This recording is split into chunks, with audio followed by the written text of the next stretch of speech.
All right, we're going to start back up. Before we go into the next section, 6.5, this may help. So if you all look up here just for a second, maybe it won't, I don't know. But I went out to itebooks.info and I did a search on C pointers. So here's an entire book if you want it. Understanding and using C pointers. All right? You might get totally illuminated by looking at that. You may get totally confused by looking at that.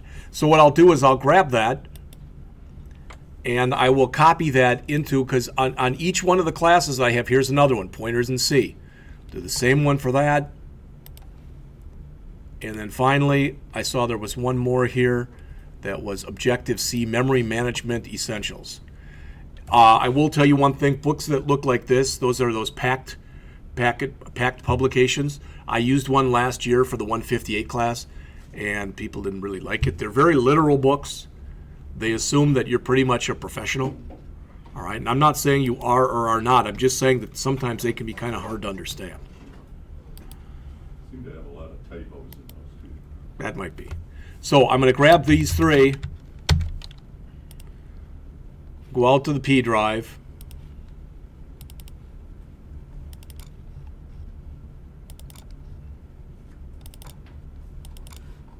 there's a PDFs folder in there, and I just dropped them in. All right. So our book is in there. Here's the C programming tutorial. The ones that are here, these Swift books, that's what we're going to be going into in a few weeks. So don't worry about those. But I just added those three. So if you want to see those, I know that O'Reilly too, a lot of their books, they're very much written for professionals. That doesn't mean that you can't understand them, but a lot of times they assume you know certain things. You come in there with a certain knowledge base. I can't make really a comment about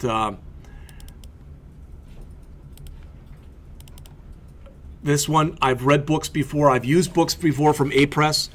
A-Press is kind of hit or miss. Sometimes their books are really good, and sometimes not.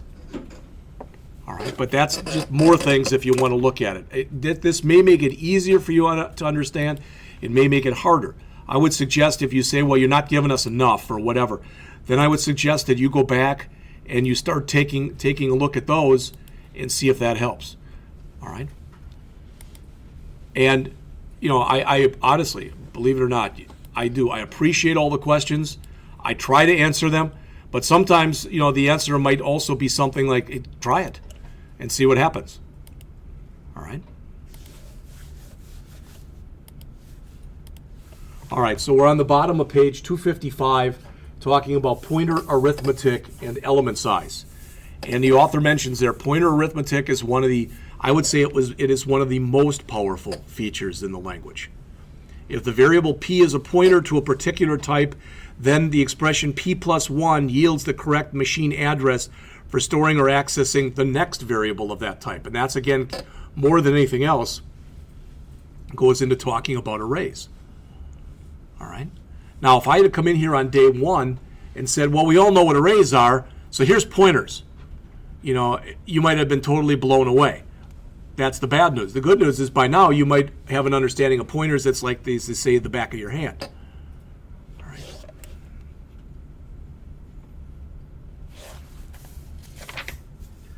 Arrays as function arguments. All right. Page 256. In a function definition, a formal parameter that is declared as an array is actually a pointer. We already mentioned that.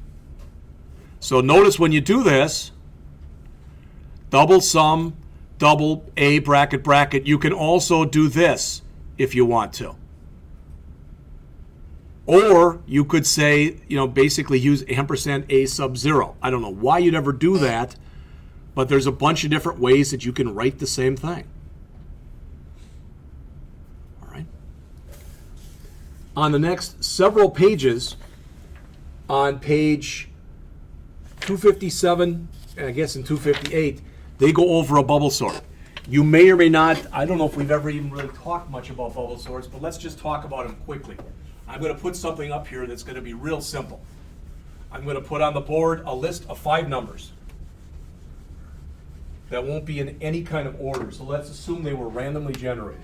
So I'm going to have 47, 9, 63, 8, and 121. How about a negative 121? All right? So the idea is what we want to do is we want to sort those numbers into ascending order. Now, if I told you to do it, you could do it in 10 seconds, all right? But how would you do it? Well, you'd look through them and you'd say, well, let's see. The smallest one is negative 121, and then the next one would be 8, and then the next one would be 9, the next one would be 47, and, well, what's left is 63. That's kind of in a bubble sort what you tell the computer to do. You tell it to go and compare each value with each other value and flip it whenever you find one that's out of order. And the idea is when you get down to the bottom, the smallest value is bubbled up to the top. All right? Or if you're going to do it in descending order, the largest value is bubbled up. So I go through this and I say 47 and 9. Well, those are in the wrong order, so that should be 9 and 47.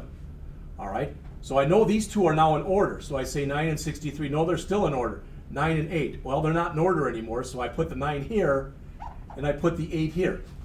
Negative 21, nope, those aren't in order either. So I put the 8 down here, and I put the negative 121 there. Does that make sense? Now that I've gone through that with one iteration, what that means is I don't have to compare 5 numbers anymore. I only have to compare 4. All right? And I go through it. The computer does it. That's the good news. The bad news is this is a very slow algorithm, the way that it works. It's one of the slower sort algorithms. You can buy whole books. There's a guy, some egghead named Knuth, and he's written a series of books on algorithms, and he's got more books on analysis of algorithms, etc. And you can go out, and they've done studies on this.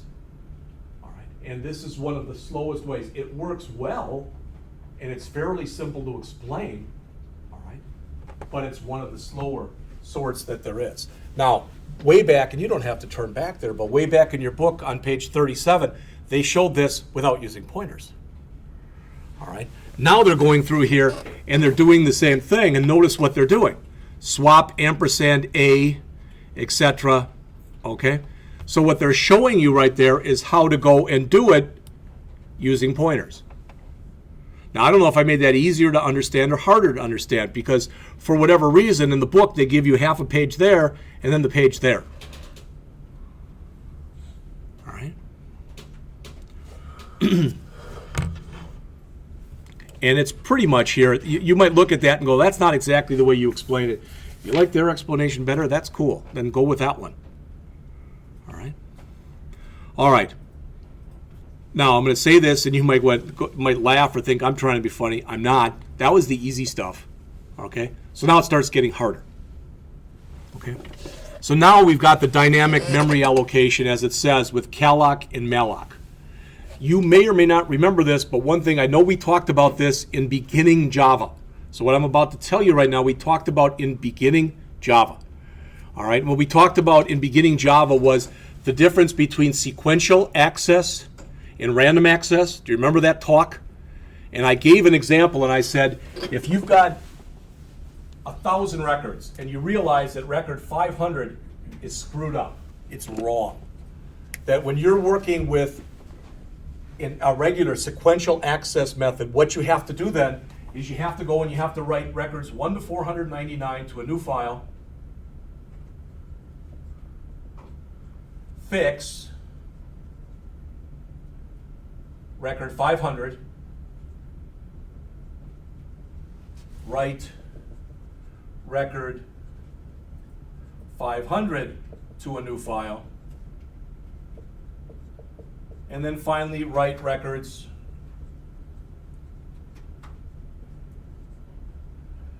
501 to 1000 to a new file. And hopefully you understand that if you do that, that's pretty slow. You can't do what's called update in place. In other words, you can't jump right to record 500, fix it, and get the hell out. You can't do that when you're using a sequential access method. When you use a random access method, you can do that. Again, it's the equivalent of like the old days when we had like a cassette or an album or something like that. It's funny just how whenever I see Jimmy Fallon, he's always got to show the picture of the album. You know, and he's like, yeah, you know, and like my daughter, she's in her mid-20s. She loves albums. She bought an old-fashioned record player, and she plays albums all the time. All right? But you can't do what's called update in place. But when you work with random, you can. That's the good news. The bad news is when you work with random, if I've got 500 records, imagine there were 500 names. Okay? And I always remember because my high school, and don't ask me why, but I always remember her name. Her name, my teacher for history was Mary Ellen, I probably am spelling it wrong, but Schanenberger, because it was one of the longest names I'd ever seen. Okay? If you've ever looked it up, they may have changed, but I don't think so. In the Guinness Book of World Records, the guy with the smallest name in history is Ed Eck. So why am I showing you that? Well, look at this. 1, 2, 3, 4, 5, 6, 7, 8, 9, 10, 11, 12, 13, 14, 15, 16, 17, 18, 19, 20, 21, 22, 23. If we include spaces, 24 and 25. All right? 1, 2, 3, 4, 5. If you're going to use random access, every record has to be of the same size. So if I might have to determine that the biggest name I'm ever going to have is 75 characters. I just do that. That's a number I come up with. All right? So that means that here I'd be wasting 50 characters. Here I'd be wasting 70 characters. That's the disadvantage. The advantage is since every record is the same size, I can now use pointer math to jump exactly to the record I want. That's why when you work with this stuff, your records have to be of the same size. All right? And that's what they start talking about here. So when you do this and you decide you have to dynamically allocate more memory using calloc or malloc, what you do is you use the size of property. So if I want to add a new integer, I use size of int. And you say, well, why? Luke just mentioned that he's using a different compiler in here, and when he tried running it, it gave him some kind of an error message. And it might be because he's using an earlier version of C, or the compiler is. All right? And on some machines, an int might be 8 bytes. On some machines, or compilers, an int might be 4 bytes. So you use the size of, so you're always allocated the exact same size, regardless of the machine type you're using. And that's the key to understanding and being able to do dynamic memory allocation with alloc, or calloc rather, and malloc. All right? And it doesn't have to be even an int. In the next chapter, we're going to go over structures, which I mentioned again are like records. We could put in here, instead of this, size of struct, and it could be a structure. It could be a whole bunch of stuff. All right? But you have to make sure you're allocating exactly the same size for each piece of data that you're using. Otherwise, this doesn't work. And that's what they get into here. Again, the programmer uses calloc and malloc to dynamically create space for array structures and unions. This, to my knowledge, I could be wrong on this, but to my knowledge, this was one of the first times in programming where you were able to do things dynamically. As a program was running, you were able to change sizes of things. Normally when you, not always, but normally when you change sizes of things, you don't want to make them smaller, you want to make them bigger. It doesn't always work that way. Sometimes you want to make something smaller. But normally in here, I need another integer. I need this. I had another student who I added to the class, that type of an idea. And if you remember words I've used in other classes before, that means it's late binded, which means at execution time, you're able to change things. All right, most of the stuff in C is early binded, which means at compile time, things have to be set so the system knows exactly how much space basically it should allocate. But what we're saying here is we want to be able to allocate it while the program's running. Notice it says, see Chapter 9, Structures and Unions, and Chapter 10, Structures and List Processing for more on it. So here's, again, this is a very simple example. It says here the function calloc takes 2 arguments, all right? And it says typically a typedef is going to be used. Again, it'll probably make some more sense than that once we get going. All right, so it says allocates contiguous space in memory for an array of n elements, that's the n, all right, with each element having that size bytes.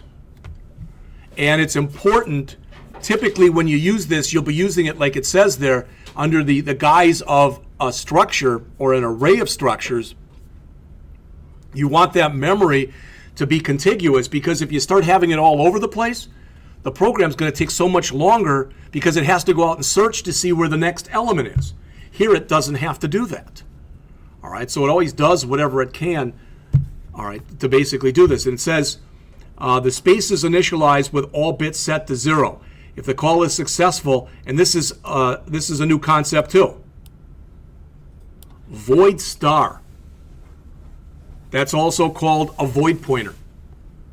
And the thing with the void pointer, it's kind of cool.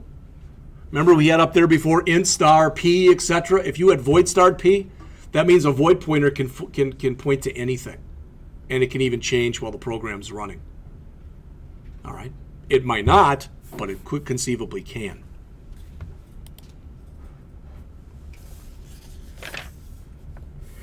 As it says here on the top of page 260, you use malloc in a similar fashion. All right, it says, unlike calloc, I guess I probably reversed them before. Malloc does not initialize the space in memory. So calloc, it zeroes everything out once it creates it. Malloc does not. So going back to what Luke mentioned before, it would be whatever garbage happened to be in there from the previous run or whatever.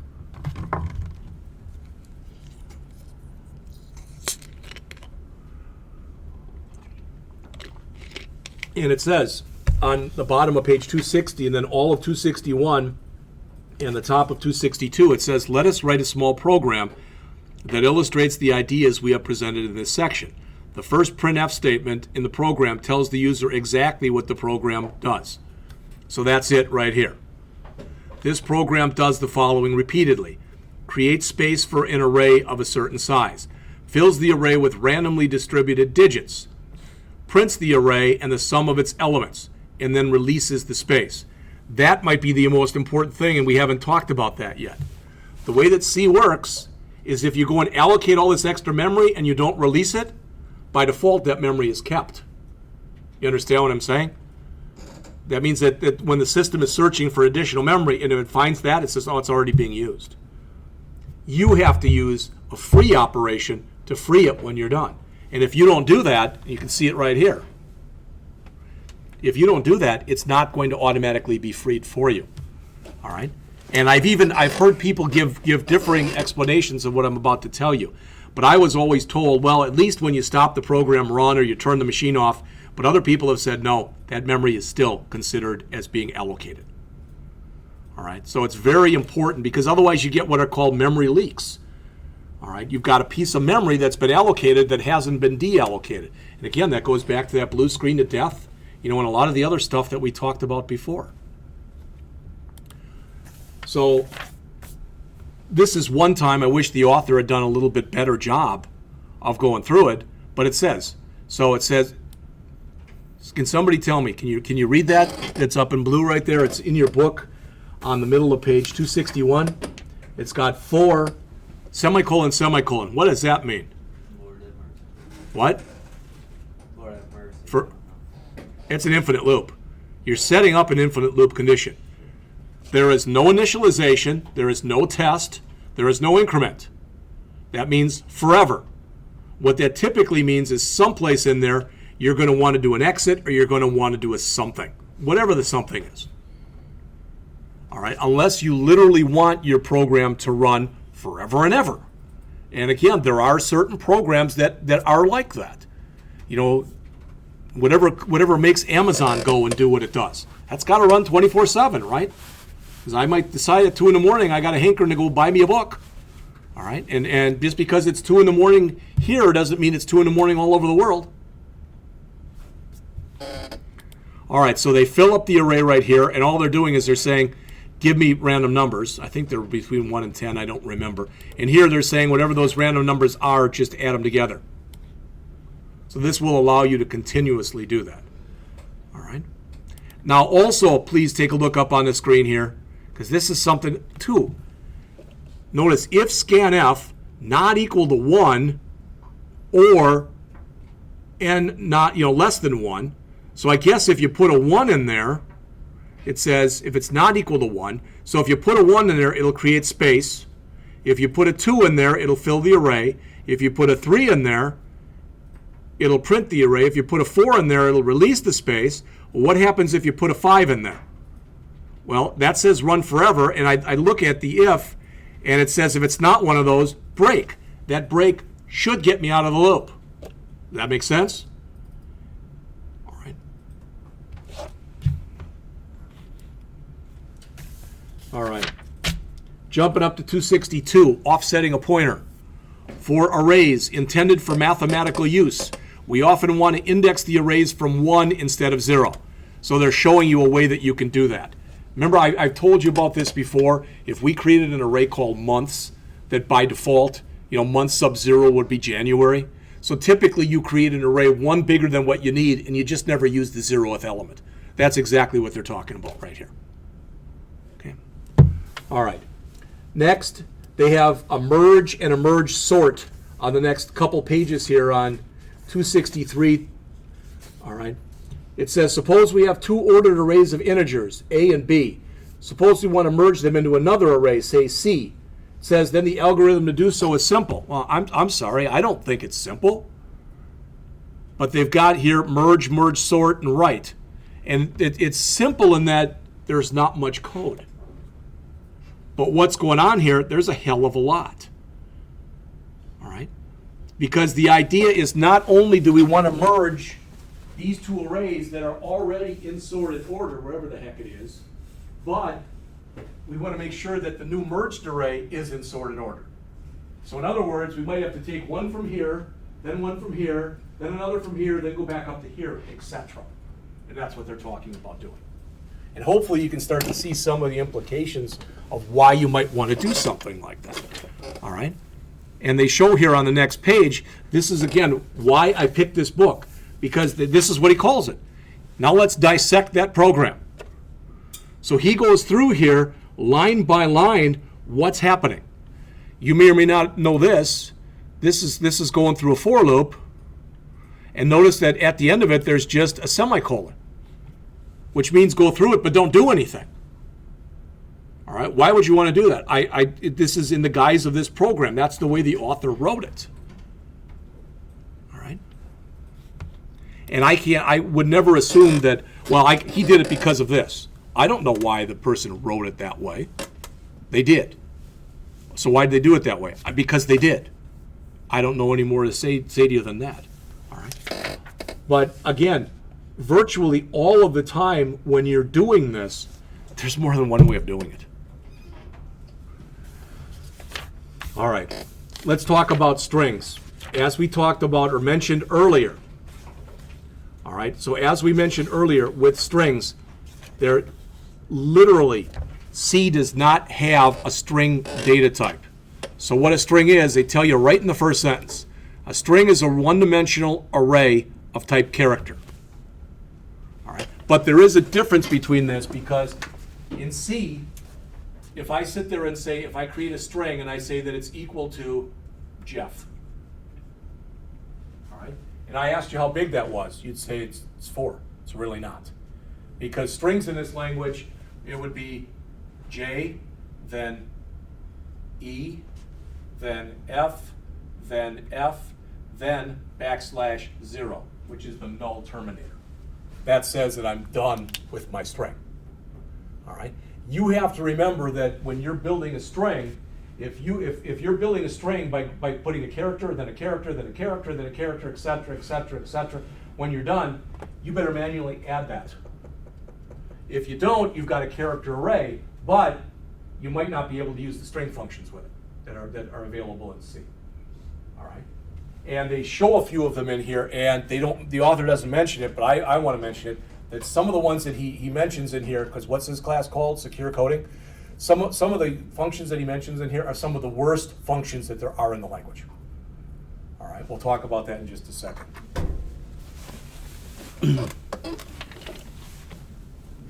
Now notice what it says in here.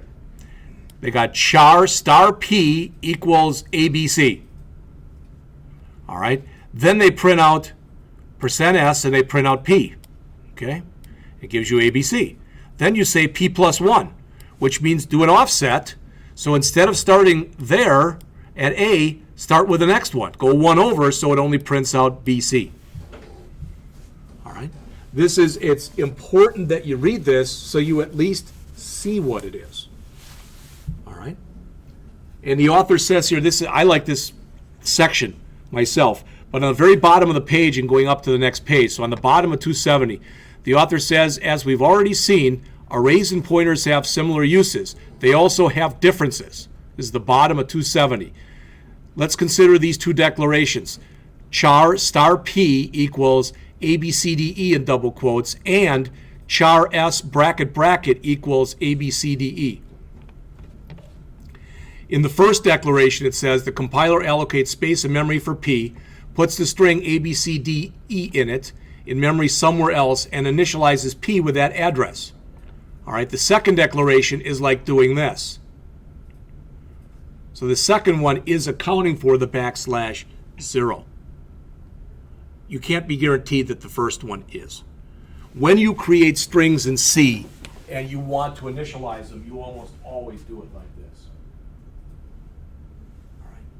Char, the name of your array, bracket, bracket, equals, double quote, because that'll automatically make it a string, and it'll automatically put the null terminator in there for you.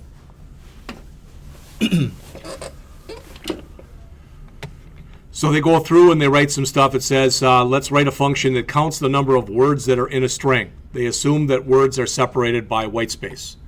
You get some unbelievably succinct programs. In other words, they're very short in number, the number of lines that they have.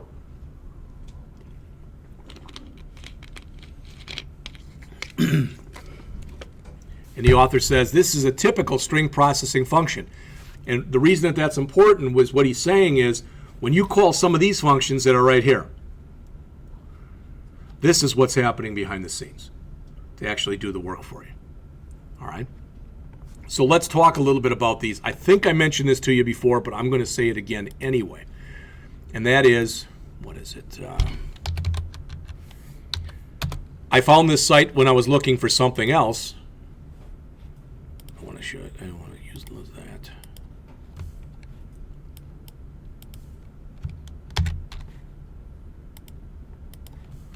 But if you go out here to fresh2refresh.com, I know that sounds like a goofy name for a site, probably because it's a goofy name for a site. It says it's your complete resource to learning C programming. And you can see along the sides all the different stuff. Those are different lessons. It's a tutorial. All right, and they've got some really good stuff in there. I've gone in and looked at it. They've got a section on pointers. It's not very big. All right, just tell you that from the start. But the stuff that's in here, you can see where it starts and how far it goes. I thought it was pretty good. Now, in particular, I want to concentrate on this one. This is basically saying I want to take one string and I want to copy it to another string. That should make sense to everybody. All right? The problem with this, and it has been somewhat fixed, not only is there an strcpy function, there is an strncpy function. The n means number of characters. All right? The way that most of these functions that are set up in here, most of them, concatenate and copy, at least these two, but many of the string functions are set up that if I try shoving 10 pounds worth into a 5-pound bag, do you understand what I'm saying? So if I say I've got 20 characters and I try shoving 50 in there, the system will try to do it. So sometimes it'll keep going past your boundary and it'll just go and take the next 30 characters that are in memory, regardless of what's there. When you use, instead of strcpy, if you use strncpy, that you have to give it a number, and that's the maximum. So if you try shoving 10 pounds worth into a 5-pound bag, when you get 5, and you say you can only hold 5 pounds, once you get there, it just throws the rest away. That function there and functions like this one, they're some of the most insecure functions that are out there. How insecure? Microsoft has banned them. Literally. They do not, because I'm doing some work with a company right now and I'm teaching them some security stuff. And Microsoft, they have what are called their banned APIs. Those are a couple of their banned APIs. If they find that stuff, all right, in code, you have to take it out. Now, does that mean that there's none in their code? Of course not. But every time they find it, they have to come back and they have to fix it. They have code reviews to do all that stuff. And any new product, anything that's banned, they're not allowed to use it.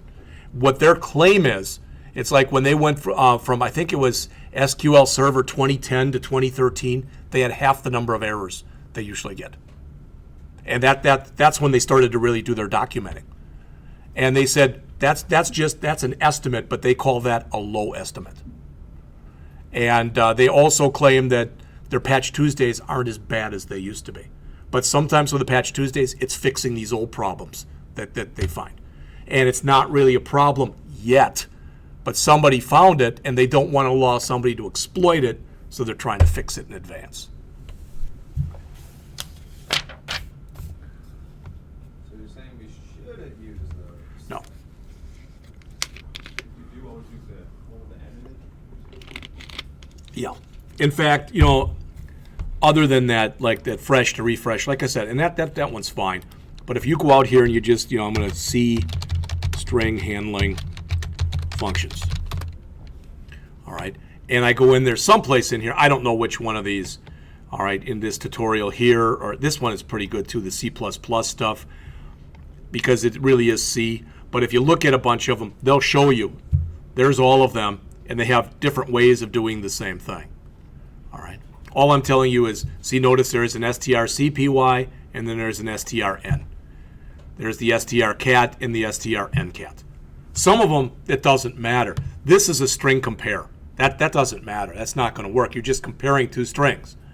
All right. But anytime you are taking something that's in one string and copying it into another, or concatenating into another, or whatever, what happens by if it allows you to go and shove 10 pounds worth into a 5-pound bag, is you're opening yourself up for what's called a buffer overrun. Because it's grabbing all that stuff and it's sticking it into that buffer, and then it's copying it over. All right, and that there's no mechanism in this language that checks and says, are you sure you really wanted to do that? It just does it. All right, because I've gone to a lot of talks and stuff on this where developers, some of them complain and other people say, that's how they wrote the language. And if you think that it's wrong, then don't be a C programmer. I mean, I've literally had people listen to people have arguments on stages over stuff like this. All right. Then they break it down here on 274, and they're trying to show you exactly what's happening in a string copy function. All right, I'm going to let you take a look at that, because we're just never going to finish otherwise. All right. Now, next they talk about multidimensional arrays. I think I mentioned this to you before, but I want to say this to you again. Okay. If you look up on the board here, and I'll mention what I'll try to literally say it out loud, so if you're watching this on tape, you can get it also, hopefully. If I come in and I want to create an array, all right, and I want the array to hold test scores, and let's suppose there's 100 of you in this room, okay? If I say int test scores bracket 100 bracket semicolon, all right, I'm not sure what's going to be in those memory locations. Okay, I hope that makes sense to you. I'm just not sure. But if I do the same thing and I come through here and I say int test scores 100, and I say equals curly brace 0 curly brace, that initializes all 100 of them to 0.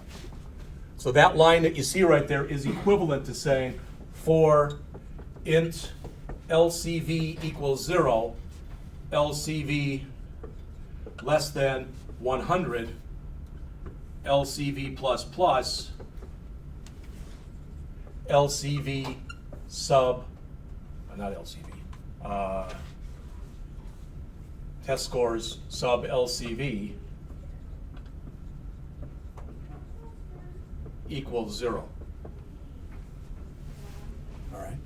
I'm going to do that one every time. It's less typing, and I'm letting the compiler figure it out for me. All right.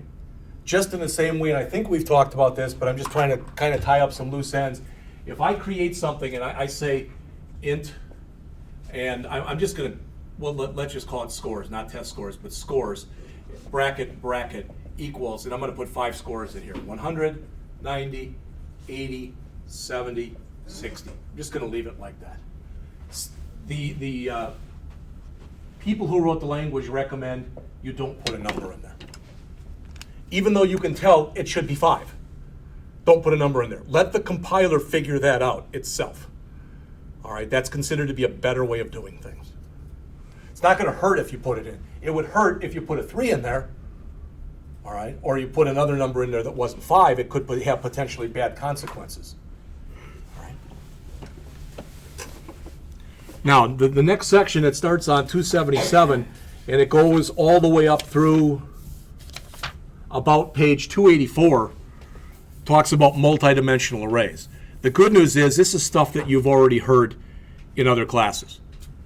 You can have arrays of as many dimensions as you want, okay? So here's a 2-dimensional array on the bottom of page 277. There's a 3-dimensional array. You always know how many elements there are in an array because you multiply each dimension by each other. So this would have 100 elements, this would have 14, this would have 30. Does that make sense to everyone? That's not a lot of new stuff, okay? When you initialize them, there's a lot of different ways that you can initialize an array, but if you're going to do it in a loop, you'll need one for loop for each dimension. So if you've got a 2-dimensional array, you'll have a loop within a loop. A 3-dimensional array, a loop within a loop within a loop. All right, and the example I've shown before is if I wanted to create a clock that literally went from 00, a military clock, 00:00 to 23, or 00:00:00, and I wanted it to go to 23:59:59. All right, I would have a for loop within a for loop within a for loop to do that. And it's really not much code. All right, and that's what they talk about in here. This is, again, some really confusing stuff that they put in there. I mean, I think this author gets it a hell of a lot better than I do, but put some stuff in there that I just find really confusing.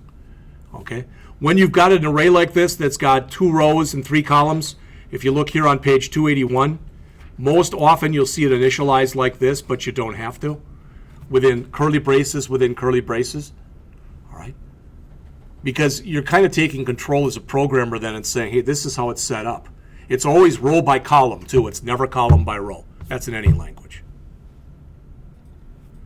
All right. They mentioned Typedef. If we look here, this is on page 282. The author says, let's illustrate the use of Typedef by creating a small number of functions that operate on vectors and matrices. Typedef, just read that before next class, because we're going to use Typedef a lot in chapters 9 and 10. You use Typedef typically in conjunction with you trying to create something that's your own, that doesn't currently exist. So this is a good place to break. We're done. It's 9:50 anyway. It's lab in Java. I plan on going over at least the next chapter in ASP.NET and at least the next chapter in PHP this afternoon. All right, so we're going to pick it up next time. This is good. We're at a good stopping place on arrays of pointers. Again, there's about 20 to 30 pages left in the chapter. I'd strongly recommend you go back and reread the first part and look at this part. This is arrays of pointers. We can have an array, and each array has a pointer for its element. You can do that. All right. And I don't know how much Jim talked about this stuff when you had the jQuery class, but when you start talking about anonymous functions and things like that, a lot of that got its start here. All right? All right, that's it.